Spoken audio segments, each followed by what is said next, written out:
핵심 이슈를 짚어드리는 굿모닝 인포엑스 경제원풍 김경훈입니다. 자, 환율과 유가 증시를 흔드는 중동 리스크는 지금 어디까지 와 있을까요? 박현도 서강대 유로메나 연구소 교수님 나와주셨습니다. 어서 오세요. 네, 안녕하십니까. 시시각각 상황이 변하고 있습니다. 이란과 이스라엘 상황 어디까지 와 있는지 좀 설명을 해주시죠. 네, 우리 이렇게 알다시피 이란의 공격은 끝났고요. 네. 그러면 그 다음에 이뤄질 게 지금 이스라엘의 반격인데요. 그렇죠. 이스라엘이 반격하기가 상당히 어려운 상황이죠. 왜냐하면 잘못하면은 확전이 되거든요. 그렇죠. 미국은 절대 그걸 원하지 않고요. 그래서 이스라엘은 지금 현재 고통스러운 보복 작전을 시작하겠다 그랬는데 언제 어떻게 할지는 가장 적절한 때 하겠다고 얘기를 했고요. 그러면 그 방식이 어떻게 될 것인가? 예를 들면 비행기를 폭격을 할 것인가? 아니면 미사일을 날릴 것인가? 아니면은 잠수하면서 미사일을 날릴 것인가? 여러 가지 얘기가 있는데요. 사실 현실적으로 상당히 어려운 부분들이 많아요. 그래서 아무래도 이란 내에 정유 시설이나 군사 시설을 타격하는데 그 미사일보다는 그전은 계속 해왔듯이 폭탄을 설치한다든지 그런 식으로 하지 않을까. 그게 사실은 가장 안전한 방법들이라고 얘기를 많이 하거든요. 확전을 하지 않으면서 만약에 그렇죠. 미사일을 날리거나 그럴 경우에는 확전 가능성이 굉장히 크잖아요. 그렇죠. 예, 그런데 문제는 이란도 가만히 있지 않겠다고 얘기를 하고 있어요. 그렇죠. 이게 지금 시기와 강도도 이제 보복의 강도도 안 정해지고 말씀하신 대로 이제 방법이 안 정해지는데 지금 여러 가지를 봤을 때는 일단 제가 생각하기에 제일 처음 생각나는 게 경제 제재. 네. 동맹국들과의 경제 제재를 통해서 지금 이란은 지금 경제 상황 굉장히 안 좋잖아요. 상당히 안 좋죠. 그러니까 너무 안 좋습니다. 이걸 네. 압박을 해서 어떻게든지 네. 전쟁의 그 뒷배경이 되는 자금력을 축소한다든가 이런 타격을 있을 수 있고 또 하마스나 헤즈볼라 같은 경우가 이제 동맹군이 되면 굉장히 큰 더 위협이 될 텐데 여기를 먼저 쳐서 이제 약간 지역적으로나 세력적으로나 외곽을 좀 쳐서 이게 들어오는 방법 이런 것들이 이제 거론이 된단 말이죠. 네네. 근데 말씀하신 대로 어떻게 될지 몰라요 지금. 아무도 몰라요. 근데 이제 이란이 어떤 식으로 반응을 하냐 이게 중요한 건데 이란의 반응은 현재까지 어떻습니까? 이란의 반응은요, 아주 대단히 환호하고 있습니다. 왜냐하면 생각해 보면은요, 이란이 이스라엘을 공격한 적은 처음이거든요. 그런데 이스라엘 입장에서도 외국의 공격을 받았다. 네. 그리고 91년에 걸프전 때 사담 후세인이 이라크에서 스커드 미사일을 42발 날린 적이 있습니다. 예. 그래서 그 42발을 날렸는데 직접적인 사망자는 2명밖에 안 되고요. 쇼크를 하거나 심장마비로 한 사람들까지 하면은 100명이 채 안 되거든요. 그런데 그 42발이 유일하게 이스라엘이 그러니까 그 정규 군대로부터 받은 공격이에요. 네. 그리고 나서는 처음이거든요. 네. 근데 그때 이스라엘이 반격하지 않았어요. 왜냐하면 반격을 했으면 일이 더 커질 뻔했는데 미국이 간곡히 요청을 했고 그리고 그 상황에서는 반격하지 않는 것이 더 이득이라서 반격을 안 하고 42발의 미사일이 그냥 맞고만 있었거든요. 예.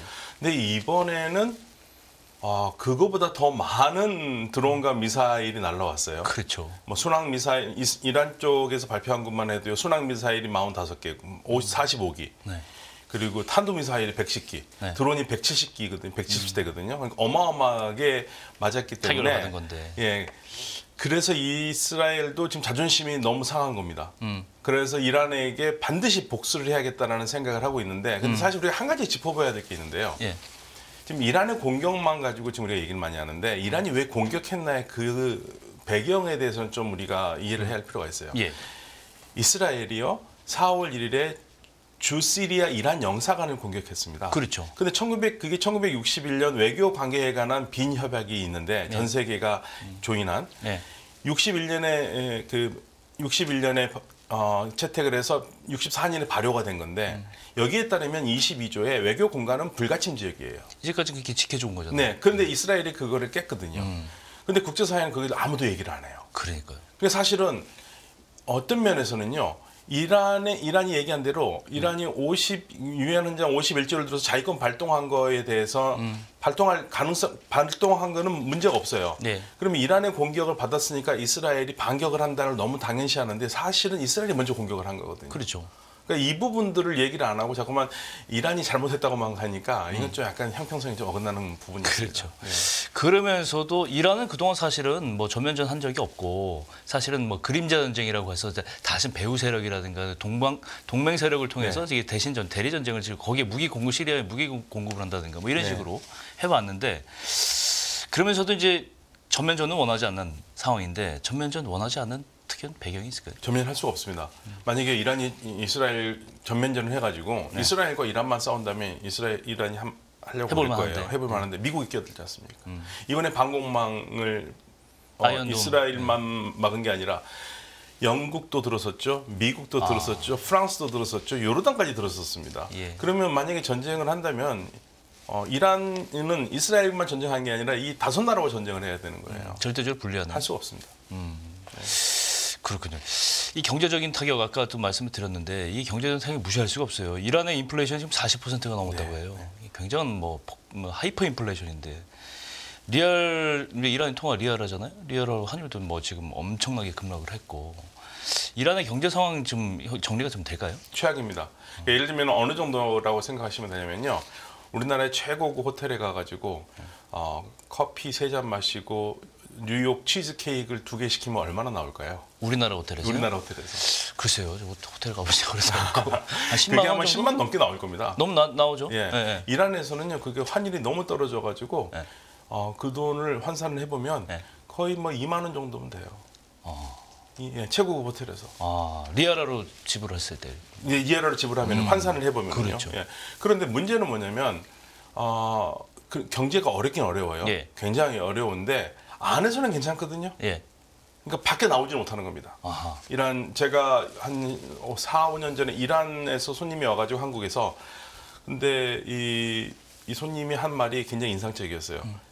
10달러 쓰는 게 이렇게 어려운 줄 몰랐다고.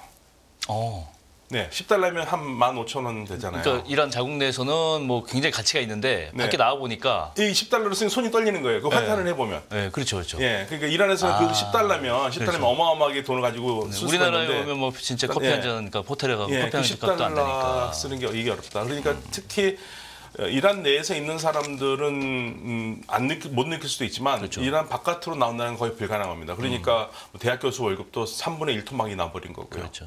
예, 그러니까 외국 나오기 어렵고 그다음에 수입 물가가 당연히 오를 수밖에 없고 그게 이란 경제는 어려울 수밖에 없습니다. 그렇군요. 외교적 고립. 이제 이거를 이란이 걱정할 수밖에 없어요. 이 부분도 문제인데 이제 프랑스 마크롱 대통령이 인터뷰에서 이란을 고립시키는 방식으로 이번 전쟁을 좀 서방이 대응을 해야 된다. 이렇게 얘기하고 미국도 뭐 사실 뭐 다르지 않고 이미 경제 제재 EU 같은 경우는 경제 제재 그 통합 경제 제재를 곧 추가 경제 제재죠. 이걸 착수하겠다고 이제 좀 전에 이제 지난 밤에 밝히기도 했는데 이렇게 되면 이란이 이제 경제적으로도 고립되고 외교적으로 고립되고 굉장히 불리한 상황으로 돌아갈 것 같은데. 그렇지만 이란의 뒷배가 있지 않습니까? 예. 이란과 같이 할 수 있는 나라가 있습니다. 중국과 러시아가 있으니까 그렇죠. 그쪽으로 더 가속화되겠죠. 근데 궁극적으로요 서구의 제재라는 게 겉으로는 굉장히 시끄럽지만 궁극적으로 자신들이 필요하면 또 뒤에서 손잡습니다. 그러니까 이란은 그렇게 두려워하지 않습니다. 그동안 그렇게 해왔고요. 이란이 사실은 이란을 생각하기에 많은 나라들이 이란 제재를 뭐 얘기를 하지만 이란은 1979년 이래로 계속 제재 받아왔다고 생각을 하고 있기 때문에 그렇죠. 제재 하나 더 추가돼서 어려울 건 없다고 생각을 해요. 그 사이에도 사실은 서구권에서 가서 이란에 투자도 하고 조인식도 하고 하는 거 봤잖아요. 그러다 조금 틈만 열리면 바로 프랑스나 독일은 들어가거든요. 그래서 우리는 그 장단에 좀 조심해서 가야 됩니다. 우리가 친미 국가고 서북을 굉장히 중요한 나라긴 하지만 예.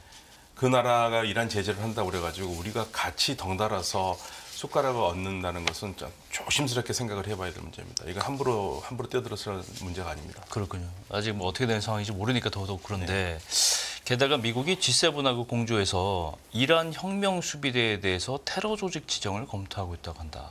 이렇게 얘기 나오고 뭐 확전은 반대하지만 결국은 이란을 압박하겠다. 이 혁명 수비대가 사실 제가 알기로도 일종의 뭐 이란의 친위대이고 초법적인 조직으로 알고 있어요. 네, 근데 정규군이에요. 정규군인데 군이에요. 군 네. 위의 군대라고 이제 알려져 있잖아요, 그죠? 네, 근데 이란의 군 체제가 2개로 되어 있습니다. 네. 정규군이 있고요.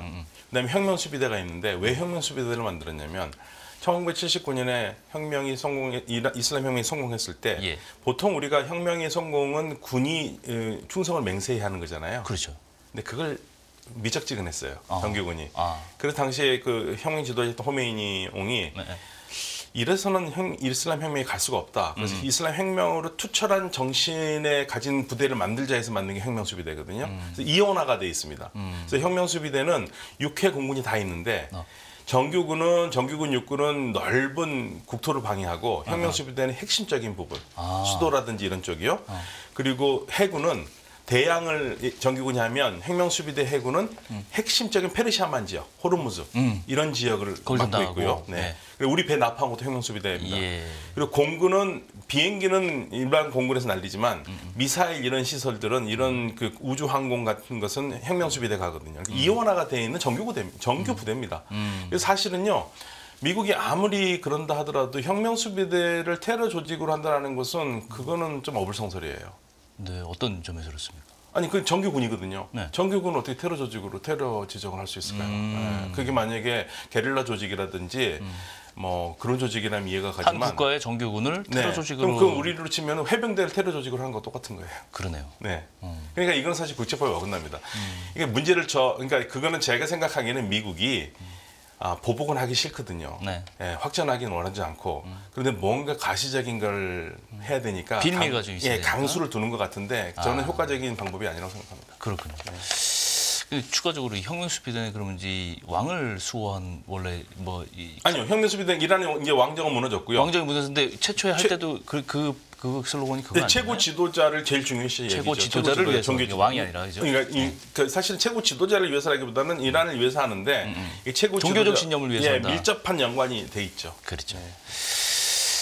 이게 이제 미국 선거랑 맞닿아 있단 말이에요. 이제 다가오는데 선거 앞두고 확전을 막기 위해서는 미국에서는 어떻게든지 후보들이 이 이란에 대해서 특히 현 대통령 바이든 대통령이 뭔가 이란 문제에 대해서 스탠스를 확실하게 취해야 이제 선거도 영향을 받을 수 있다.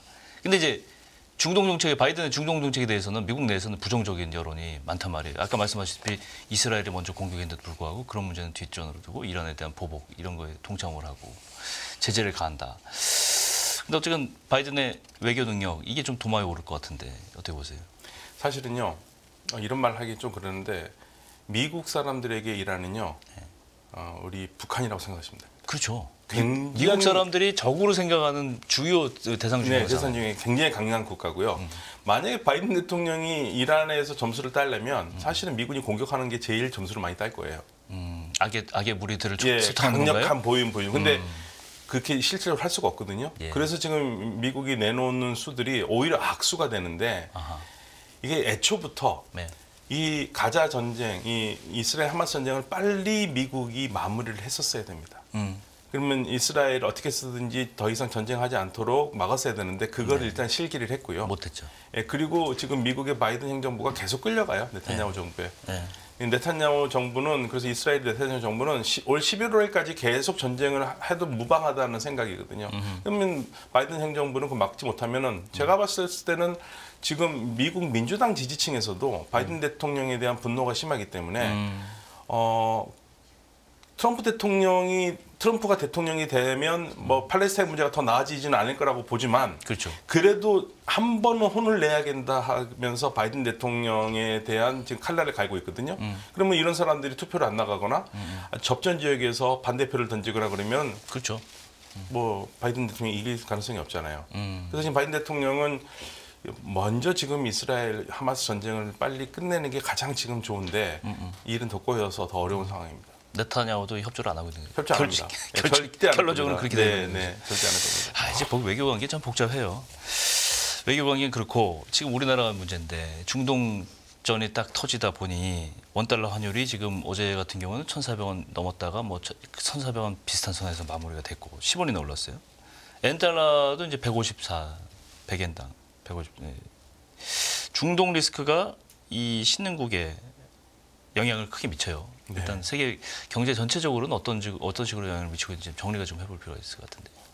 이란이 그냥 나라가 아니지 않습니까? 그러니까 이란이 그냥 자원도 없고 아무것도 아닌 나라라면 뭐 전쟁을 하든 말든 전 세계가 신경 안 쓰겠습니다. 그렇지 않죠. 근데 이란은 석유의 막강한 수출국이기도 하고요. 가스도 많고요. 네, 그리고 그 무엇보다도 호르무즈 해협을 관장하지 않습니까? 그렇죠. 호르무즈 해협에 통과하는 하루의 석유만 해도 2천만 배럴에서 2,200만 배럴이고요. 거기 통과하는 석유의 70%가 동아시아로 옵니다. 우리가 60%를 수입하고 있습니다. 그러면 이거는 세계 경제도 경제지만 우리 경제는 어마어마한 영향이고요. 우리 경제뿐만 아니라 전 세계가 완전히 마비 상태가 될 가능성이 커요. 그렇죠. 그래서 지금 상황에서는 어떻게든지 확전을 막고 이스라엘의 마음을 다독여서 더 이상 보복하지 않도록 하는 게 중요한데, 그렇지 않으면 경제는 뭐 어떻게 갈 수가 저는 사실 앞이 안 보인다고 생각합니다. 유가가요 아마 산정하기도 어려울 겁니다. 우리 시중의 유가가 예를 들면 휘발유 2,000원, 3,000원 뭐 이 정도까지 갈 가능성도 있고요. 있죠. 예, 하루라도 만약에 호르무즈 해협을 막겠다. 그 한마디에 사실은 유가도 움직이거든요. 그럼 세계 경제는 뭐 최악이죠. 그렇죠. 특히 이제 신흥국 쪽, 좀 아까 말씀드렸는데 신흥국 쪽이 취약한 경제 기반을 갖고 있는 나라일수록 네.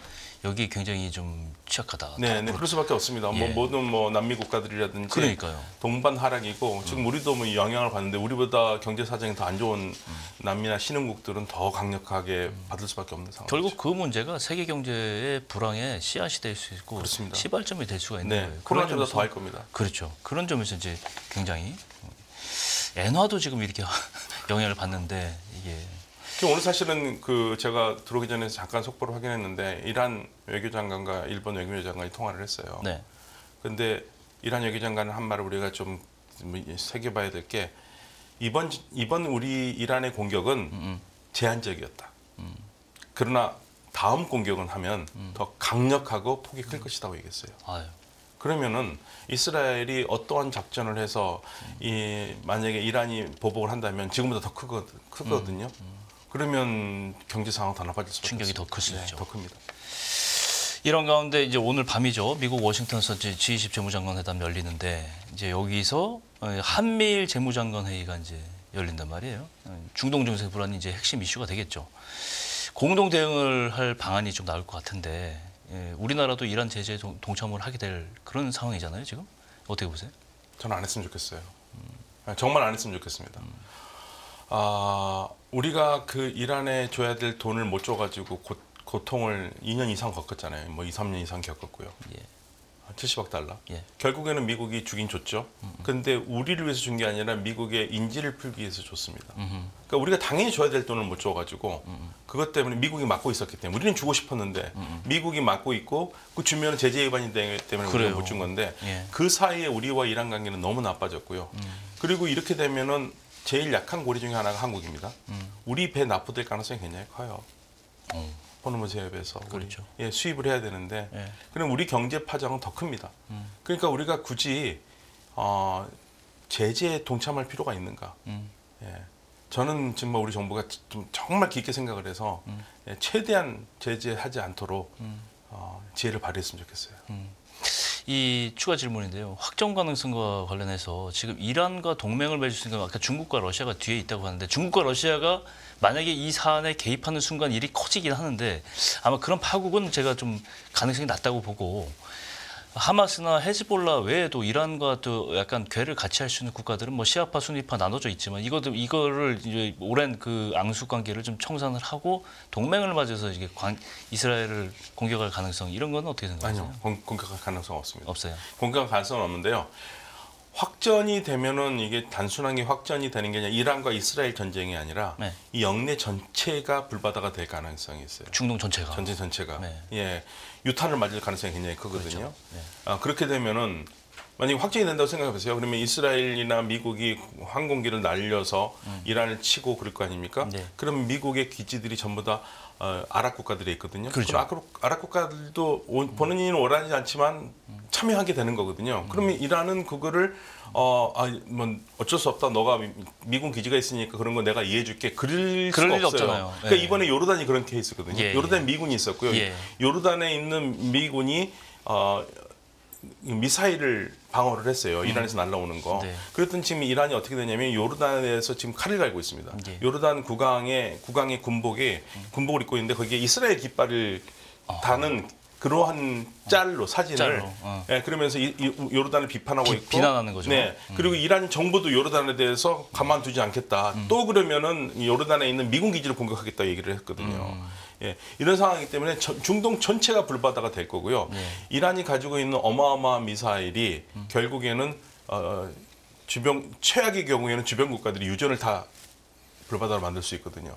그러면 세계 경제는 어떻게 되겠습니까? 그러니까 그렇죠. 확장돼서 절대 안 됩니다. 그렇군요. 네. 지금 이 중동 문제가 정말 경제 문제와 연결돼서 저 하루하루 이제 피말린 상황이 계속되고 있는데 계속 또 새로운 소식이 들어오면 다시 또 나와주셔서 정리를 또 계속 해주시기 바랍니다. 네, 이렇게 해서 경제원풍 중동 문제 오늘 살펴봤습니다. 박현도 교수님 오늘 고맙습니다. 네, 감사합니다.